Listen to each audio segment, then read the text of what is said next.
গানটিকে আলোচনার সুবিধার্থে বোঝার জন্য দুই ভাগে ভাগ করেছি। এক ভাগের মধ্যে রেখেছি গানটির কিছু কথাগুলোকে, ফিরিতি অমূল্যনিধি, তারপরে প্রেম জানার মোর মাইজবান্ডারি রসনিধি মৌলাদন, প্রেমনিধির শ্রীচরণ, শরীয়তের নীতি শিক্ষা, তরিকতে প্রেমের দিকা, প্রেমপতি খোদা তালা শিখাইতে প্রেমের খেলা করাইলেন প্রেমগুরু নবীজির পদার্পণ, রসিকে রসিকে খেলা খেলে তারা রসকেলা সর্বজয়ী হয়ে গেলেন রসিক আসহাবগণ, রোমেরও রসিকমণি বগদাদেরও প্রেম জ্ঞানী, আজমিরেরও প্রেমনিধি খেয়াল গেছেন প্রেম খেলন, অবশেষে ভাগ্য বলে বিবেরও করুণা ফলে সত্য প্রেমের দীক্ষা নিয়ে মাইজবান্ডারির আগমন। প্রেমই কোরআনের সার, যেটি খুব বেশি উল্লেখযোগ্য এখানে, প্রেমই কোরআনের সার, প্রেম খেলার ইচ্ছা যার, করিমে কই বজ গিয়া মাইজবান্ডারির শ্রীচরণ। এটি হচ্ছে ওনার আহ্বান। অর্থাৎ উনি এখানে কোরআনকে প্রেমকে কোরআনের সার বলেছেন, মূল জিনিস বলেছেন, এবং সেই জন্য উনি বলেছেন যে যার প্রেম খেলার ইচ্ছা হয় তাহলে মাইজবান্ডারের শ্রীচরণ ভজ। এরপর দ্বিতীয় ভাগে বলেছেন উনি, প্রেম জানে না মূর্খজন, যেই না জানে প্রেমের মর্ম, কিবা তারও ধর্মকর্ম, বিফল তারও ঘোরাফেরা কাবাকাশি বৃন্দাবন, বগদাদে আজমিরে গেল, কিবা পাপ পুণ্য হল, হত মূর্খ না বুঝিল প্রেমনিধির শ্রীচরণ। তারপরে বিনা প্রেমের রীতিনীতি তফজফ কারণ, বিদ্যা আছে জ্ঞানও নাই, বেবুজা শয়তানের ভাই, প্রেমের পথে বাঁধা আনে আলেম রহি জাহেলগণ, না বুঝিয়া প্রেমেরটার করল কত অত্যাচার, না বুঝিয়া প্রেমের মর্ম শরীয়তে সফিগণ না বুঝিল। মনসুরের শুলি দেওয়া, বরফিরের কাফের কওয়া, ফতোবাজির ফলাফল মুফতিগণের আচরণ। এখানে মুফতিগণকে উনি নিয়ে এসেছেন কিছু শ্রেণীর। তেব্রিজের কতল করা, সরমদের প্রাণে মরা, বেবোজা আলেমগণের বোকামেরও নিদর্শন। এই সকল হচ্ছে দ্বিতীয় ভাগ, নেগেটিভ। প্রথম দিক হচ্ছে পজিটিভ, প্রথম ভাগটা, দ্বিতীয় ভাগটা হচ্ছে নেগেটিভ। এখানে ইসলামের সকল শাস্ত্রের জ্ঞানী গীতিকার তাহার আখলে খুললে জনিত জ্ঞানে শরিয়ার ব্যবহারিক পদ্ধতি কোন প্রকৃতির আলেমে দিনগণের কাছ হতে শিখতে হবে এবং বাস্তবায়ন করতে হবে তা দলিল প্রমাণ মূলে উল্লেখ করে আমাদেরকে তা অনুসরণ করার আহ্বান করেছেন। তো আমি আমার ক্ষুদ্র জ্ঞানে ওই কোরআনের সার, প্রেমই কোরআনের সার বিষয়টিকে আমি একটু খুঁজতে গিয়ে যেটা পেয়েছি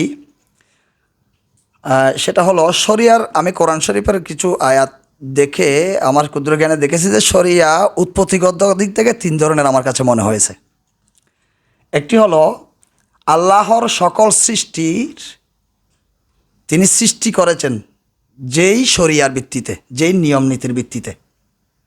এটা হচ্ছে যে শরিয়া, মানে আমি সৃষ্টিগত শরিয়া বলতে পারি, ইচ্ছাগত শরিয়া আল্লাহর, এটা হচ্ছে যে একান্ত ওনার ইচ্ছা।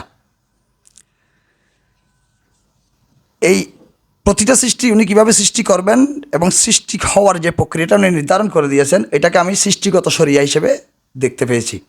আরেকটি দেখেছি যে আল্লাহর সকল সৃষ্টির পালনগত শরিয়া, অর্থাৎ এই সৃষ্টিকে তার জীবন ধারণ করার জন্য, জীবনকে ধারণ করে রাখার জন্য উনি যে পদ্ধতি অবলম্বন করবেন, প্রতিটা সৃষ্টি যেই পদ্ধতি অবলম্বন করবেন, এটা পালনগত শরিয়া। এবং শেষ পর্যায়ে যেটা আমি দেখতে পেয়েছি সেটা হচ্ছে যে আল্লাহর সকল সৃষ্টির বিবর্তনগত বা ধ্বংসগত শরিয়া। এই সৃষ্টিটি তার বিবর্তন ধারাটা কীভাবে পরিচালনা করে যাবেন এবং ধ্বংস হবেন কীভাবে, এটি একটি নিয়ম নীতি উনি তৈরি করেছেন। মাকাসাদুস শরিয়া হিসেবে বুঝার চেষ্টা করেছি, মানে প্রত্যেকটা শরিয়ার মূল উদ্দেশ্য হচ্ছে আল্লাহর ইচ্ছা, উনি কীভাবে কোন সৃষ্টিকে কী করতে চাচ্ছেন। দুঃখিত, কুরআনুল কারীমে উল্লেখ করা হয়েছে সূরা বাকারার 30 নম্বর আয়াতে বলা হয় মানুষকে আল্লাহ তাআলা খলিফা হিসেবে পৃথিবীতে সৃষ্টি করছেন, পাঠাচ্ছেন।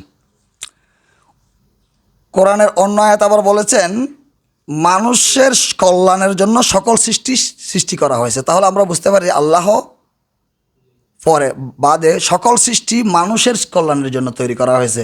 সুতরাং অন্যান্য সকল সৃষ্টির শরিয়া হবে মানুষেরকে লক্ষ্য করে, আর মানুষের শরিয়া হবে আল্লাহকে লক্ষ্য করে, মানে যেটা আল্লাহর কোরআন শরীফের আয়াত। আমি এটুকু বোঝার চেষ্টা করেছি।